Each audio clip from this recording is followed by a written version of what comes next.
Assalamualaikum warahmatullahi wabarakatuh. Waalaikumsalam. Alhamdulillahi rabbil alamin. Wassalatu wassalamu ala ashrafis sayyidina Muhammadin wa ala alihi wa sahbihi ajma'in. Amma ba' saya berharap kepada semua ahli-ahli panel dan para pendengar dapat memberi perhatian yang sepenuhnya tentang ilmu yang akan dikongsikan, iaitu akan disampaikan oleh ahli-ahli panel kita. Itu berkenaan tentang tafsir fiqih. InsyaAllah pada hari ini saya bawakan ahli panel yang jauh hanya boleh berkongsi berdasarkan online saja. InsyaAllah supaya semua dapat mendengar dengan jelasnya. InsyaAllah. Tajuk kita akan bincangkan pada hari ini adalah tajuk berkenaan tentang tafsir fiqhi, iaitu berkaitan tafsir ayat Al-Quran yang diturunkan oleh Allah Subhanahu wa taala, dan tentang tafsir fiqh berkenaan tentang ibadah ataupun perkara-perkara yang berkaitan tentang fiqh, perkara yang berkait dengan Al-Quran dan ditafsirkan oleh para mufassirin untuk memberi huraian-huraian kepada makhluk ataupun kepada kita semua untuk memahami Al-Quran ini, bagaimana kaedah-kaedah untuk menggunakan tafsir fiqhi ini. InsyaAllah subhanahu wa ta'ala. Firman Allah subhanahu wa ta'ala, dan kami turunkan kepadamu Al-Quran agar kamu menerangkan kepada umat manusia apa yang telah diturunkan kepada mereka, dan supaya mereka memikir. Allah menurunkan maksud ayat tersebut. Allah menurunkan ayat Al-Quran ini untuk manusia ini, untuk para muallim ataupun para mufassirin, para yang handal tentang Al-Quran ini berfikir berkaitan dengan Al-Quran ini, apakah yang terkandung dalam Al-Quran ini, apakah yang dimaksudkan dengan dalam Al-Quran ini berkaitan tentang hukum-hukum yang terkandung, yang mempunyai panduan untuk menjaga manusia supaya tidak lari daripada landasan yang sebenarnya. InsyaAllah saya akan beri topik ini kepada yang lebih lanjut. Saya mempersilakan ahli panel yang pertama untuk menerangkan tentang apakah yang dimaksudkan dengan tafsir fiqhi. Ahli panel yang pertama, silakan Muhammad Yusri. InsyaAllah. Okay, Assalamualaikum warahmatullahi wabarakatuh. Terima kasih kepada moderator kita. Okey, seterusnya, apakah yang dimaksudkan dengan tafsir fiqhi ini?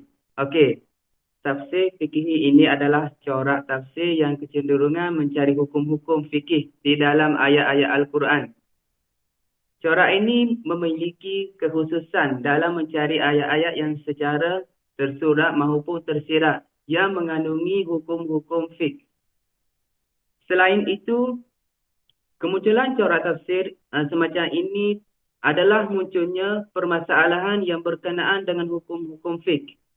Sementara Nabi Muhammad SAW sudah meninggal dunia dan hukum yang dihasilkan ijma' ulama' sangat terbatas.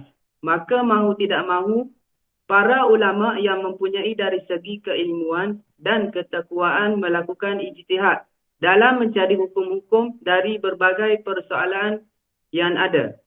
Dari sinilah kemudian muncul para imam mazhab seperti Abu Hanifah, Imam Malik, Al-Syafi'i dan Imam Ahmad bin Hanbal, yang seterusnya diikuti oleh para pengikutnya yang memiliki tumpuan dalam bidang tafsir. Sehingga kesan pada penafsirannya yang memiliki kecenderungan pada pencarian hukum-hukum fiqh dalam ayat-ayat Al-Quran. Seterusnya, tafsir fikhi adalah tafsir yang berdasarkan ayat-ayat hukum dan kebanyakan dilakukan oleh para ulama ahli fikhi sesuai dengan kecenderungan mazhab dan latar belakang keilmuan yang dimilikinya.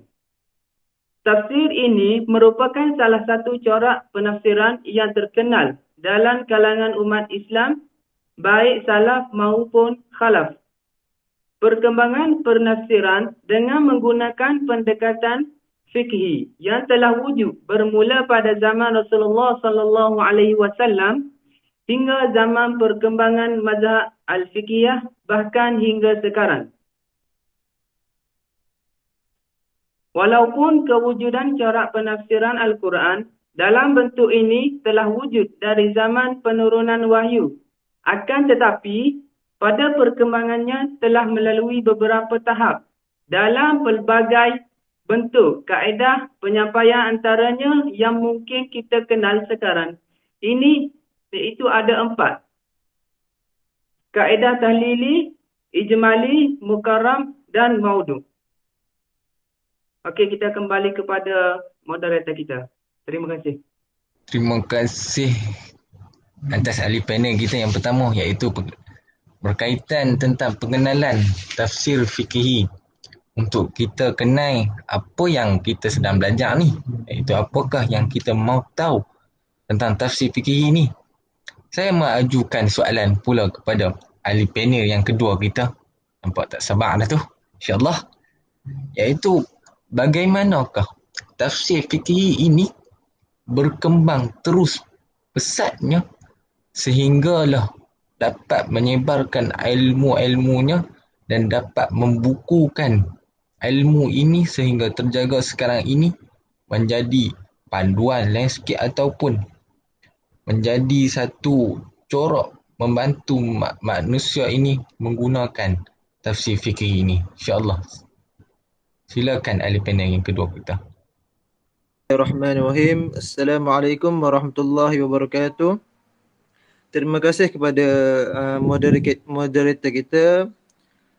Okey, bagaimana kembangnya tafsir fikhi ini? Tafsir fikhi ini dia berkembang sebagai model untuk menafsirkan Al-Quran. Secara praktikalnya, ia juga adalah hasil tafsiran kerana pengajian fikhi ini tidak dapat dipisahkan dari sumber teks Al-Quran. Sudah tentu, sejak Al-Quran diturunkan lagi sebagai sumber undang-undang dan digunakan sebagai rujukan bagi umat Islam. Oleh itu, perkembangan tafsir fikhi ini dia tidak dapat dipisahkan dari perkembangan fikhi sejak Rasul hingga munculnya pelbagai mazhab fikhi ini.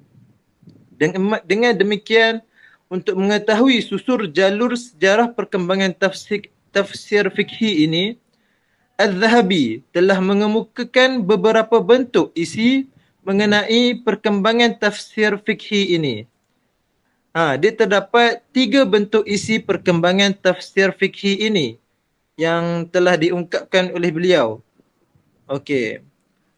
3 bentuk ini iaitu yang pertama pada masa Nabi hingga terbentuknya mazhab fikhi Islam. Yang kedua, masa awal berdirinya mazhab fikhi ini. Dan yang terakhir, masa munculnya taklid dan fanatik terhadap mazhab. Okey. Itu serba sedikit. Untuk selanjutnya saya akan menerangkan untuk pusingan seterusnya, insya-Allah. Okey, kembali kepada moderator kita. InsyaAllah. Alhamdulillah. Tentang perkembangan tafsir fikih, bagaimana ia berkembang, bagaimanakah penulisannya. InsyaAllah kita terus pula kita lanjutkan masa kita ni untuk soalan yang ketiga, iaitu ahli panel yang ketiga. Bagaimanakah kaedah penulisan kitab tafsir fikih ini? Bagaimana digunakan? Bagaimana penulisan? Bagaimana ataupun corak penulisan untuk menetapkan tafsir fikih ini? Apakah yang perlu ada dalam tafsir fikih ini. InsyaAllah saya persilakan ahli panel yang ketiga kita, Muhammad Nazmirul Adhar, untuk menerangkan lebih lanjut. InsyaAllah. Alhamdulillah, insyaAllah. Assalamualaikum warahmatullahi taala wabarakatuh. Terima kasih kepada kita punya moderator. Saya Muhammad Nazmirul Adhar bin Muhammad Naimi. Saya ingin menerangkan kaedah penulisan kitab tafsir fikih ini. Terdapat 3 kaedah dalam penulisan kitab tafsir fikih. Yang pertama, musyafi, iaitu penyusunan kitab tafsir dengan berpedoman pada susunan ayat dan surah dalam mushaf dengan memulai dari surah Al-Fatihah, Al-Baqarah dan seterusnya sampai ke surah An-Nas. Yang kedua, nuzuli, iaitu dalam menafsirkan Al-Quran berdasarkan kronologis turunnya surah-surah Al-Quran. Maudu', iaitu menafsirkan Al-Quran berdasarkan topik-topik tertentu dengan mengumpulkan ayat-ayat yang ada hubungannya dengan topik tertentu. Kemudian ditafsirkan. Yang ketiga, Al-Qurtubi sebagai representasi dari tafsir fikih dalam menulis kitab tafsirnya, memulai dari surah Al-Fatihah dan diakhiri dengan surah An-Nas. Dengan demikian, ia memakai sistematika musyafi, iaitu dalam menafsirkan Al-Quran sesuai dengan urutan ayat dan surah yang terdapat dalam mushaf. InsyaAllah kita akan kembalikan kepada Syukran jazilan atas huraian, iaitu berkaitan tentang penulisan tafsir fikih, iaitu berkenaan bagaimanakah penulisan ini terjadi daripada surah Al-Fatihah sehinggalah surah An-Nas. Yang kita boleh tahu tafsir-tafsir ini mengenai tentang tafsir yang mendalam, iaitu menceritakan tentang ayat suci Al-Quran Al-Karim yang diturunkan oleh Allah Subhanahu Wa Taala. Tidak membuang masa lagi, saya mempersilakan ahli panel yang keempat kita, yang ketiga kita, Ustaz Abdul Aziz, untuk menerangkan tentang insyaAllah apakah karya tafsir fikih ini, apakah karya-karya yang tersohor yang boleh kita menjadikan rujukan, panduan untuk para pelajar kita sekarang ini, insyaAllah. Silakan Ustaz Abdul Aziz. Assalamualaikum warahmatullahi wabarakatuh. Terima kasih kepada moderator kerana telah mengajukan soalan yang agak susah bagi saya. Okey, tafsir fikih ini bersaya sudah sangat tua kerana keluarannya bersamaan dengan keluaran tafsir Al-Quran. Banyak kitab tafsir fikih yang telah disusun oleh ulama', antaranya ialah yang pertama, Ahkamul Quran Al-Jashah karya Abu Bakr Ahmad bin Ali Ar-Razi Al-Jashah pada tahun 305 hingga 370 Hijriah. Seterusnya yang kedua, Ahkamul Quran Ibnu Al-Arabi karya Abu Bakr Muhammad bin Abdillah pada tahun 468 hingga 543 Hijriah.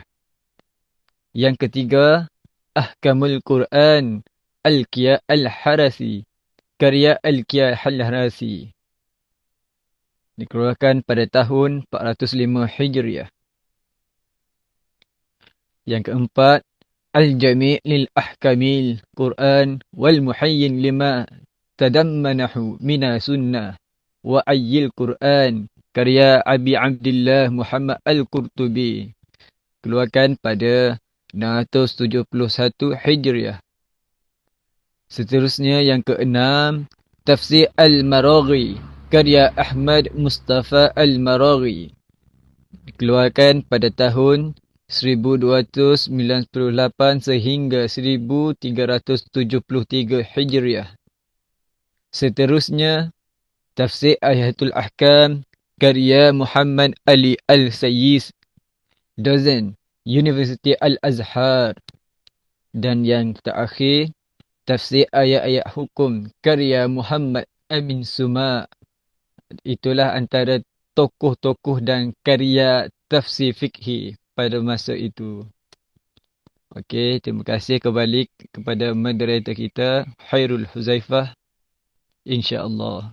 Terima kasih kepada panel kita yang keempat, iaitu Ustaz Abdul Aziz, tentang huraian tentang karya yang berkenaan tentang karya-karya tafsir penulisan tafsir fikih yang telah dikaryakan oleh ulama-ulama terdahulu untuk membukukan buku-buku beliau dan menjadi rujukan kepada kita semua supaya menjaga daripada ayat Al-Quran itu terpesong daripada kesalahan, insya-Allah.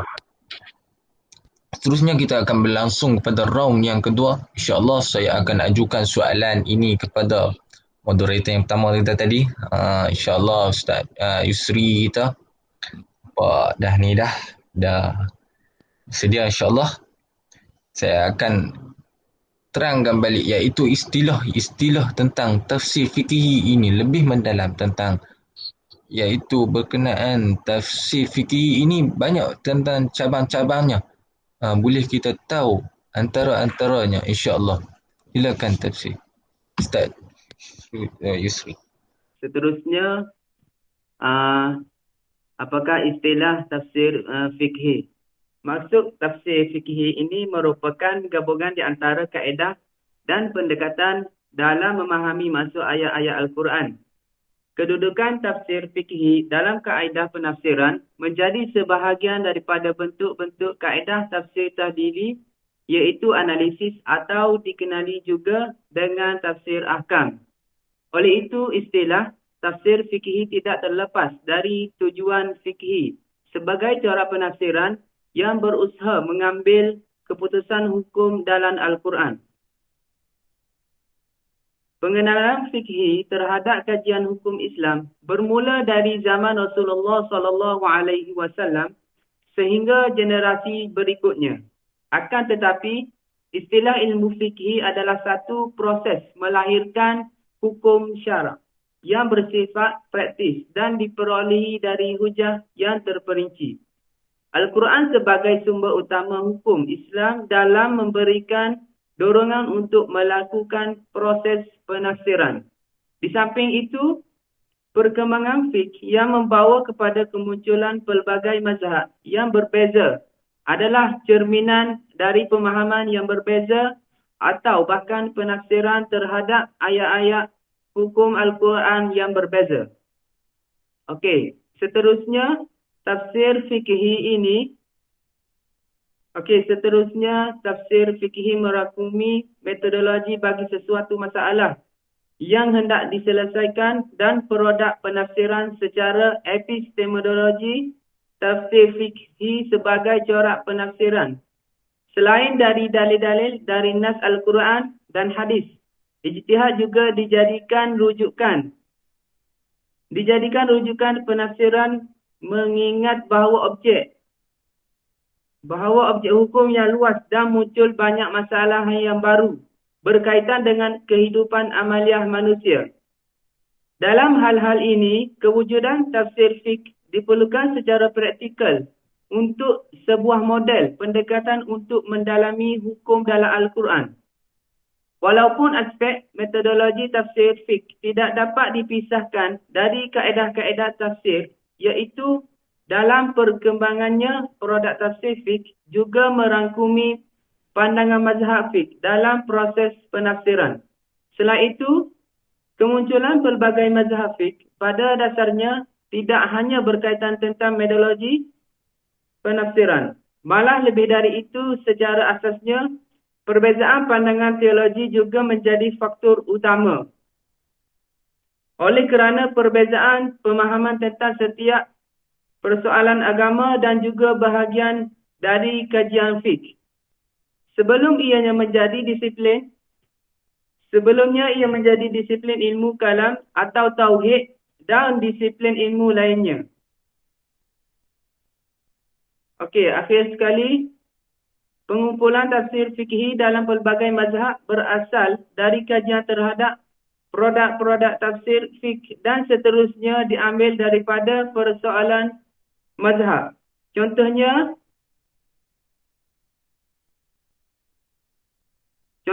seperti yang dikemukakan oleh Farid Ishaq bahawa munculnya pelbagai kategori sebagai contoh tafsir Syiah, tafsir Mu'tazilah, tafsir filsafat dan juga tafsir fiqh. Hal itu menunjukkan wujudnya kesedaran kumpulan tertentu, ideologi tertentu dan lingkungan tertentu dalam tafsir. Okey, kita kembali kepada moderator kita. Terima kasih kepada Ustaz Yusri tentang huraian tentang tafsir fikih, iaitu bentuk ataupun definisi yang lebih mendalam tentang tafsir fikih ini. InsyaAllah kita akan lebih teruskan kepada ahli panel yang kedua, iaitu berkaitan bentuk ataupun corak cara terbentuknya daripada Nabi Muhammad ini hinggalah sekarang ini. InsyaAllah tentang tiga-tiga zaman ataupun tiga-tiga kaedah itu. InsyaAllah. Silakan Huzaifah Abdul Halim. Okey, terima kasih kepada moderator. Okey, saya akan menyambungkan lagi menerangkan lebih lanjut terhadap tiga bentuk isi perkembangan tafsir fikhi yang diungkapkan oleh Az-Zahabi ini. Okey, yang pertama kita sebut tadi iaitu pada masa Nabi hingga terbentuknya mazhab-mazhab fikih Islam ini. Okey. Posisi Nabi dan juga sebagai Rasul utusan, ia berfungsi untuk mensyiarkan Islam dibekali dengan seperangkat aturan hukum. Ianya merupakan petunjuk Allah Subhanahu wa taala kepada manusia yang ditunjukkan dalam ayat-ayat Al-Quran. Tugas kerasulan Nabi juga menjelaskan makna Al-Quran kerana baginda memiliki autoriti terhadap segala bentuk pemahaman dan pemaknaan Al-Quran. Akan tetapi ada sahabat yang diberikan autoriti untuk memahami Al-Quran dengan ijtihadnya, seperti Mu'az bin Jabal yang pada waktu itu dia mensyiarkan Islam di Yaman kerana jarak yang kurang memungkinkan untuk bertanya langsung pada Nabi. Proses pendapat sahabat tentang hukum Islam saat itu berakhir setelah wafatnya Nabi. Akan tetapi penjelasan Nabi dijadikan sumber kedua setelah Al-Quran itu sendiri. Wilayah umat Islam yang semakin luas bersamaan pula banyak persoalan baru, terutama yang berkaitan dengan hukum hakam. Sehingga hal ini menjadi sangat rumit dan memerlukan usaha yang lebih keras untuk mencari penjelasan hukum. Pada saat itu, ijtihad menjadi epistemologi alternatif untuk memahami dan juga mencari penjelasan hukum di dalam kitab Al-Quran. Perbezaan pemahaman sahabat terhadap ayat-ayat hukum dalam Al-Quran adalah buah dari hasil ijtihad. Seperti perbezaan pemahaman sahabat Umar dan juga Ali tentang masalah sewaktu iddah, yang mana iddah ni bagi perempuan hamil yang ditinggal mati suaminya. Mereka mempunyai perbezaan pemahaman terhadap iddah ini, yang mana Saidina Umar berpendapat bahawa masa iddah ini hanya sampai melahirkan, sedangkan menurut Saidina Ali selain melahirkan juga menunggu sehingga 4 bulan 10 hari. Perbezaan pemahaman sahabat tentunya berdasarkan pada dalil-dalil nas Al-Quran dan juga hadis. Ijtihad sahabat diperlukan apabila menemukan persoalan yang tidak menemukan penjelasan dalam nas. Okey, yang kedua, perkembangan yang kita dapat lihat seterusnya adalah pada masa awal berdirinya mazhab fiqhi. Perbezaan adalah rahmat bagi seluruh alam. tentunya istilah tersebut merujuk pada hal-hal yang positif. Pada awal berdirinya mazhab-mazhab fiqhi seperti Syafi'i, Hanafi, Hambali, Maliki dan perbezaan pemahaman lain mengenai masalah hukum tertentu dan memiliki kesamaan pemahaman pada hukum lainnya. Tentunya perbezaan pemahaman semakin banyak dan luas dalam berbagai persoalan pada ruang waktu yang mengalami perubahan dinamik. Akan tetapi pada masa ini, sejauh mana pun perbezaan pemahaman terhadap Al-Quran antara fuqaha, yakni ahli fiqh, mereka tetap saling menghormati dan menghargai pendapat yang berbeza. Sebab masalah hukum fiqh ini yang sifatnya amali tidak dapat membentuk dalam satu keadaan, melainkan harus dilakukan penelitian terhadap pelbagai keadaan.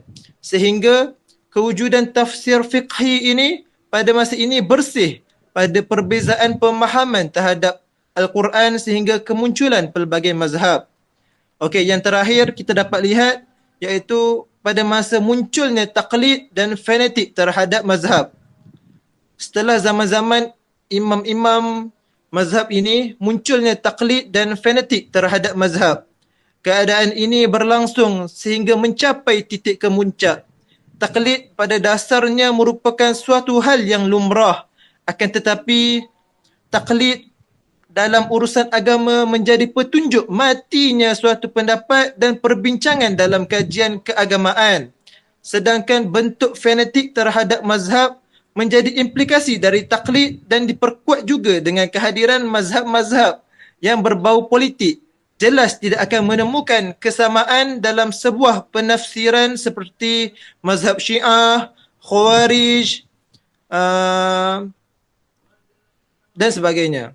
Pertumbuhan taklid dan fanatik mazhab pada waktu ini bermacam-macam jenis. Ada yang mengkaji ucapan imam mazhabnya sebagaimana mereka mengkaji Al-Quran, ada yang mengeluarkan daya kemampuan untuk mendukung imam mazhabnya dan bahkan berusaha untuk membatalkan pendapat mazhab-mazhab lain. Okey, sekian saja daripada saya. Kita kembali kepada moderator. InsyaAllah.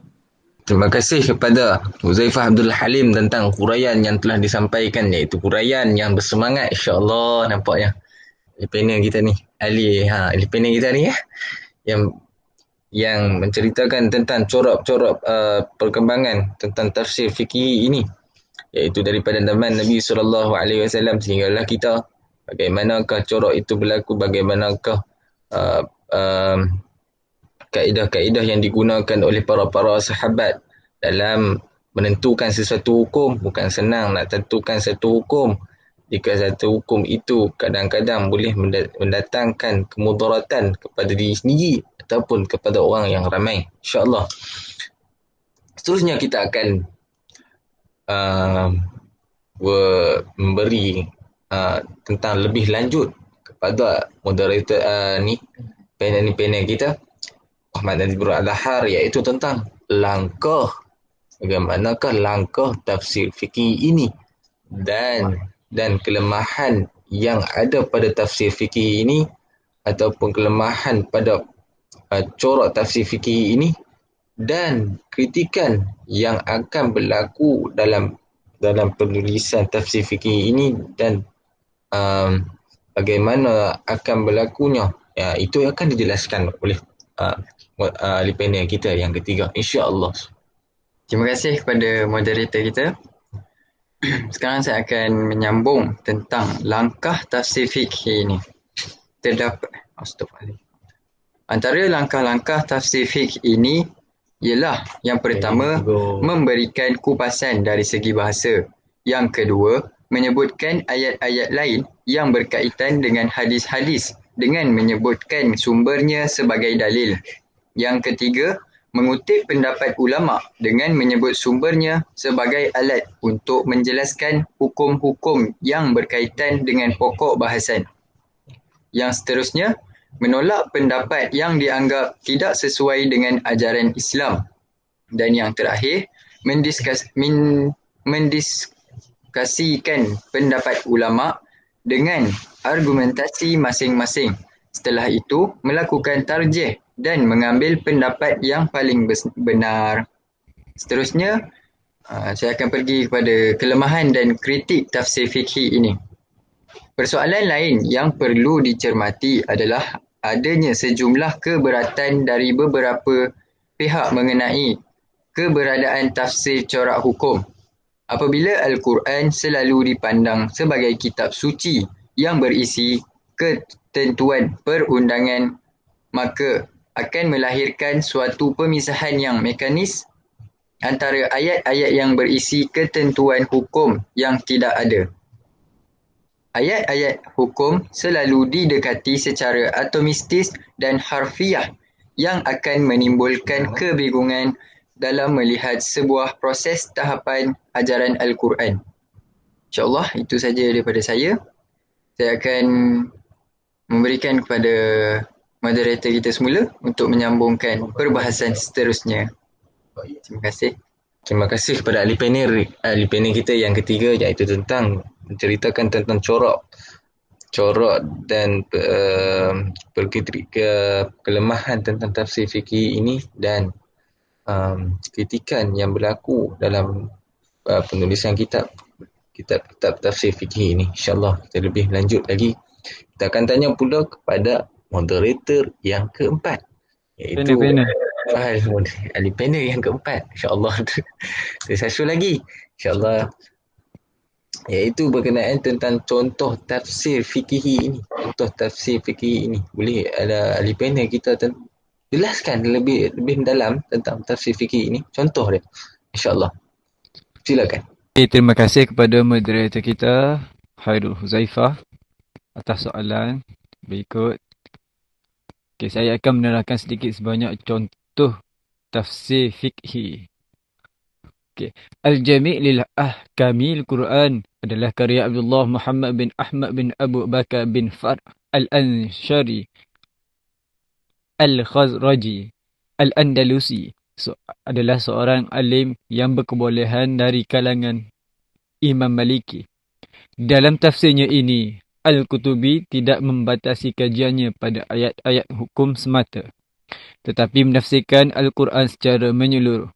Metod tafsir yang digunakan ialah menyebutkan asbabun nuzul, yakni sebab-sebab turunnya ayat, mengemukakan ragam qiraat dan i'rab, menjelaskan lafaz-lafaz yang gharib, menghubungkan berbagai pendapat pada sumbernya, menyediakan paragraf khusus bagi kisah para mufassir dan berita-berita dari para ahli sejarah, mengutip dari para ulama terdahulu yang dapat dipercaya, khususnya penulis kitab hukum. Misalnya, ia mengutip dari Ibnu Jarir At-Tabari, Ibnu Athiyah, Ibnu Arabi, Al-Kiyaharrasi dan Abu Bakar Al-Jashah. Al-Qutubi sangat luas dalam mengkaji ayat-ayat hukum. Ia mengetegahkan masalah-masalah khilafiyah, hujjah bagi setiap pendapat lalu mengulas mengenainya.